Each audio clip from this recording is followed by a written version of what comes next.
अस्सलाम वालेकुम दोस्तों, यहाँ पर आपको अहम और सबसे बड़ी खबर से आगाह करते चले। महकमा मौसमियात ने एक बार फिर कराची के लिए खतरे की घंटी बजा दी और माहीगीरों के लिए बुरी खबर सुना दी।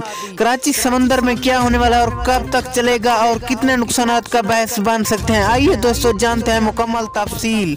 लेकिन उससे पहले वीडियो को लाइक करके चैनल को सब्सक्राइब और बेल आइकन को बजा दीजिए ताकि इस तरह की खबरों का नोटिफिकेशन आपको बर वक्त और सबसे पहले मिलता रहे। जी हाँ दोस्तों, महकमा मौसमियात ने कराची और माहीगीरों के लिए खतरे की घंटी बजा दी। महकमा मौसमियात का कहना है कि एक नया साइक्लोन कराची की जानिब आने को तैयार हो चुका है, जो कि बहिरा बंगाल में बन चुका है।